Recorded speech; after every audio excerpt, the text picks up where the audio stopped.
So the big question is this: how are entrepreneurs like us, who didn't cheat and take on venture capital, who are spending money from our own pockets, how do we market in a way that lets us get our products and our services and the things that we believe in out to the world and yet still remain profitable? That is the question, and this podcast will give you the answers. My name is Russell Brunson, and welcome to Marketing Secrets. What's up, everybody? I want to welcome you to today, the very first day of the official Marketing Secrets podcast. I am so insanely excited. This is something I've honestly wanted to change this for a long time. So for those who are just tuning in for the first time ever, for the last, I don't even know now, 4 or 5 years, my podcast has been called Marketing Your Car, which I record while I'm in my car. And it's been really, really nice. And I've always kind of liked it. I had the idea almost 15 years ago, probably, when I bought the domain, maybe less, maybe 12, I don't know. And then that's right when podcasts first came out, and then I didn't launch the podcast.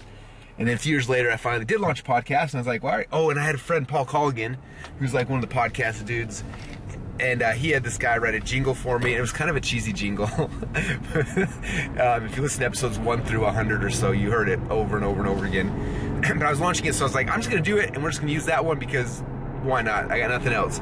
So that's how the whole thing began, and the first 100 episodes had that cheesy song, and it was while I was in my car driving to the office every single day. And then in that time, a lot of stuff's happened. We had this idea for ClickFunnels, we launched it, and I documented a lot of that story behind the scenes, which was kind of fun. And how we basically went from 0 to $1 million to 10 million to 30 million to, I don't even know what we're up to now, but it's a lot. In fact, I think this year we'll pass $100 million collected through ClickFunnels since it began 2.5 years ago, which, is pretty exciting for me and for everybody. And you guys have had a chance to kind of see that whole progression and documentation of that, which is cool. And then again, after about episode 100, everyone kept telling me how much they hated the theme song. But I didn't have another one, so I just really quickly changed it just by myself, which was kind of annoying. I changed it just to make it better, but it was still kind of, I didn't really love it. So episode like 100 to maybe 250 was another one. And then about the time we were launching Funnel Hacker TV, which is our online reality show, which, by the way, if you're not listening, go to funnelhacker.tv and you can watch all the episodes. It's something I'm really proud of. Anyway, so I tried to match the theme song to that one, and it kind of was okay, but wasn't as good. Anyway, so I've had a long time a desire to change it, even though like right now we're in the top 10 podcasts in business all the time, and it's called Marketing Your Car, but still people are like, oh, you're that Marketing Your Car thing, right? Like, yeah, but it's bigger than that. It's awesome. So anyway, a little while ago, John Reese, I saw on Facebook, posted he was selling marketingsecrets.com, and I was like, oh, that is it. I was like, what? That is the name of the podcast. That's because I can't rebrand to something stupid. If I'm going to rebrand, it's got to be something amazing. And then when I saw that, I was like, that's it. So we were able to get the domain name, and now we're rebranding it. And then last week, I wrote a pitch for the intro, and then I loved it. And then and then we recorded in our sound booth, and Steven went to all his audio editing, and then I had Brandon make some video trailers and bumpers for it, and now it's all done, and they turned out really, really cool. In fact, you guys probably heard it today if you're listening. If you're on YouTube, we're also posting these on YouTube. And in fact, I'm videotaping this right now. I've actually, on my rearview mirror, I hooked my camera. It's kind of like Jimmy rigged, hooked on there. So now I'm gonna have video and audio version of each one, just because I thought it would be kind of cool. So that's what we're doing. But anyway, it's turned out really, really good, and I'm proud of it. Now, a couple things. If you listen to the intro, you notice one thing is I kind of made fun of, as I often do, like people that take on money in their business. And that's what I actually want to talk about on today, secret number 1. So I've been listening to a lot of Gary Vaynerchuk lately, and it's interesting because he's always talking about all these businesses and entrepreneurs, and you're taking capital and what to do and what not to do. And then last night it was funny because he actually even said himself, he's like, I never took on money in my businesses. I made money. And it's funny. I've had other people who tried to convince me to take on money, and then as I talk to them later, they're like, well, I would never do it for my own company. I'm like, exactly. So the interesting thing is, I feel like people that take on money are cheating. I'm potentially going to be doing a keynote at a big famous university later on this year. I'm not sure, it hasn't been finalized, so I'm going to kind of hold off the details until it is. But I already started writing the presentation because I got so excited. In fact, if I write a book number 4, which I think I might, this will be the topic of the book probably, unless I change it. I don't know. This guys may be thinking, book number 4, Russell, you only have 2 books right now. So we've got .com Secrets, which is book number 1, then Expert Secrets, which the launch ended last night. We are almost 50,000 books sold. We'll probably pass that today, which is insane. Especially when you put it in perspective, like New York Times. Most people sell about 10,000 copies to get on New York Times best-selling list. We sold 50,000, and we're not on the New York Times list. Why? Because they're punks, to be completely honest. Their reporting stuff's all jacked up. I tried to get on the list with the .com Secrets book, and we sold about 3 times more than we needed to, and we still didn't get on the list. So they're against people like me, people who like to sell books. Weird. New York Times bestseller. Anyway, whatever.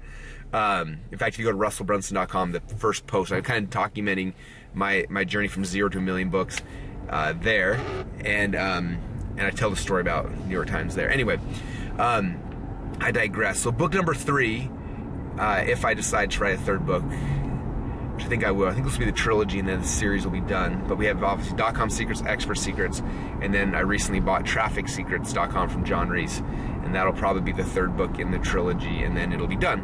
And then from a separate standpoint, I want to write a book about this. And again, this would be the keynote speech I give at this famous university, if I'm able to. And the title is going to be Stop Cheating! Stop Cheating! And it's going to be like how we went from 0 to $100 million in 2, and again, I don't know exactly the date's going to be yet, we haven't crossed it yet, but 2 years, 200 days, and 9 hours, whatever it is, 0 to $100 million without taking on venture capitalists and venture cash. Because I think that taking on cash is cheating. Like, think about this. If you were in a bodybuilding competition and everyone's competing, working their butts off, and then you came in and shot up steroids into your arms and your veins and your, like, everything, and you went out there, they would disqualify you for cheating. If you're in the Olympics and everyone's competing as athletes, they're all working hard, lifting weights, training, and you come in and you're doped up on steroids, you're doing blood doping, all these other things, guess what they're gonna do? They're gonna kick you out for cheating. So that is the equivalent of what I feel taking venture capital is. Okay, like, you're an entrepreneur, you're out there trying to build a company, and if you go and you just get a bunch of cash, then guess what you didn't do? You didn't freaking build a company.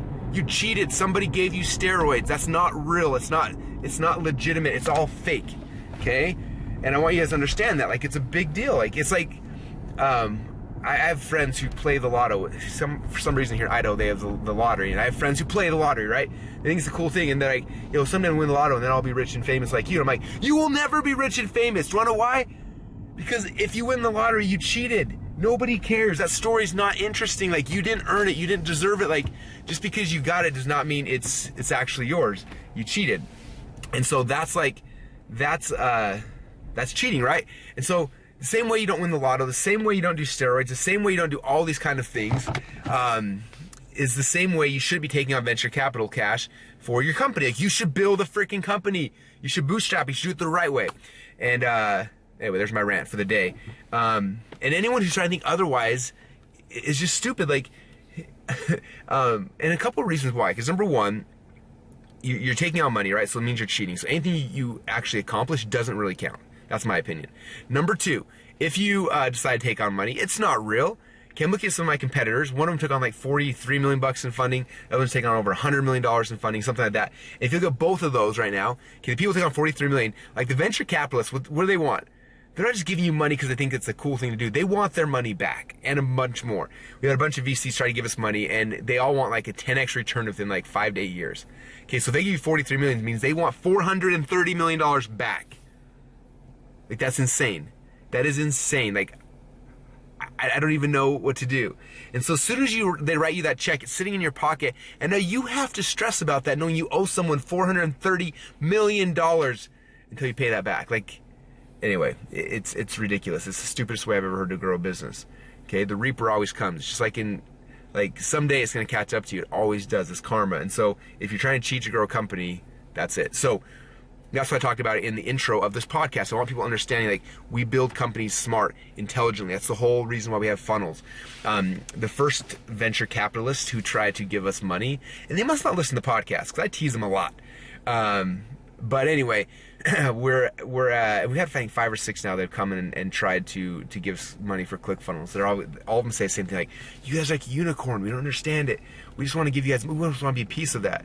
And I keep trying to get help. I keep trying to like understand, like, okay, so if I give you, if you give me $50 million, what do I have to give you back? And they're like, oh well, well, we're gonna do this. I know you're gonna do it. What do I have to give you back? Because this is a debt, right? You're not just giving me $50 million to be nice. They're like, well, we expect 10x on our money in the next 8 to 10 years, whatever that is. I'm like, okay, so I now owe you $500 million. The second I cash that check, every night I'm stressing and thinking about how much money I owe you. I don't know about you, that's not a game I want to play. Anyway, so I'm sitting at lunch with these guys, and they're trying to figure things out. One of the questions was like, how much money does it cost for you to acquire a customer? Which is a very good question, right? That's what they want to know. So it's a good question for all of us. And if you watch Shark Tank, they always ask, like, what's your cost to acquire a customer? And so I kind of smile as I'm explaining, because I know I'm not going to get it. In fact, I did an episode on Marketing Your Car a while ago called How to Confuse the VCs, and that's what this is all about, right? And I was like, okay, well, we were spending about $120 to get a free trial in ClickFunnels. And they're like, oh, cool, okay, that's the number we can work with. It falls within the acceptable whatever. They're like, if we give you, $50 million, now you can acquire blah customers, whatever that is, right? And I was like, okay, well, that's cool and all, but like we actually turned off those ads. And they're like, what? Why did you turn it off? And I was like, okay, let me explain to you how funnels work, right? Which is our world, okay? Me and you understand this, they don't. And I showed them, I said, look, right now we create front-end funnels, things that get somebody into our world, that indoctrinates them into the things they need to understand to actually be able to actually use our tool, and then we offer them the tool. And we're actually profitable acquiring that customer up front. So for example, the Expert Secrets book launch, right? So we just sold almost 50,000 copies of the book in the last 30 days. From those 50,000 copies, we ended up, I don't know the exact numbers, but it was like 1.4, almost $1.5 million collected cash into our pocket to get 50,000 new buyers and like 120,000 opt-ins, okay? So I got all those leads, we got cash into our pocket, and now this week we're doing training and stuff to introduce them into ClickFunnels. So these 50,000 new buyers, I'll be like, oh, here's this thing called ClickFunnels, but I already got $1.5 million in cash to collect those customers. Okay, I didn't pay $1.5 million to get them. Okay, if I was going to spend 50,000, or if I was going to try to acquire 50,000 customers at let's just say $10 a piece, is that right? Yeah, it cost me $500,000, but instead we got paid $1.5 million to collect those customers. And now we have them, and that's just the customers, that's not counting the opt-ins. Like 120,000 new opt-ins came in. So those are now people that we can also sell in the ClickFunnels. Just because they didn't buy the book doesn't mean they're not going to buy ClickFunnels or other products and services, right? So we got paid up front. And I try to explain, I said, look, the way it works in our business is we have these different front-end offers. Somebody comes through and they buy the thing, and we're profitable. So we cost us $10 to $12 to acquire a book customer, but on average we make, I think the average cart value before affiliates went crazy and jacked up our average cart value. But when it was like, when it was stable, we averaged about $34 per book. So $12 in, $34 out. So we were making $22 cash on every single customer that we brought into our world. That cash went to our pocket, and now we had a customer we could introduce into ClickFunnels. And I explained that to him 4 or 5 times. The guy's like, I don't get it. He's like, how? So, and after 4 or 5 times, I think like the light bulb went off in his head. He said, if that's true, if that really happens, he said that would change business today as we know it. And I kind of smiled. I said, I know, that's what we're doing. That's what we're talking about. That's why we're a unicorn. Not because I'm smarter than anybody else, because I understand front-end funnels. If you read the first .com Secrets book, that's all I talked about. The person who can spend the most money to acquire a customer wins. Done.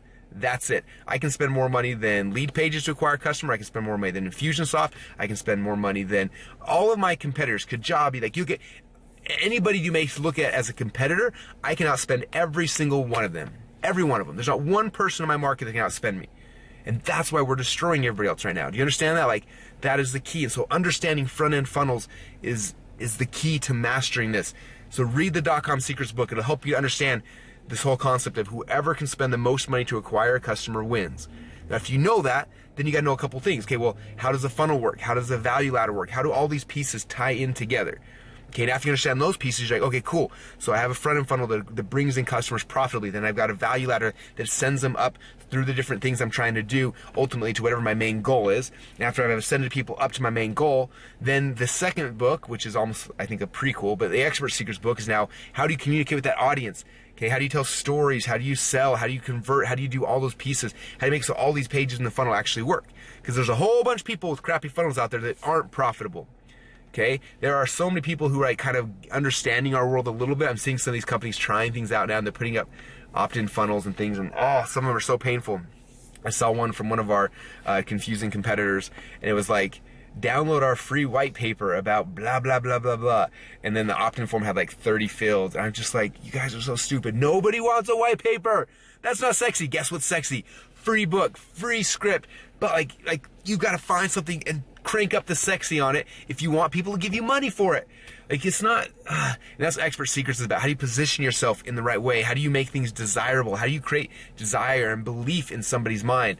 Like, those are all the pieces you have to understand.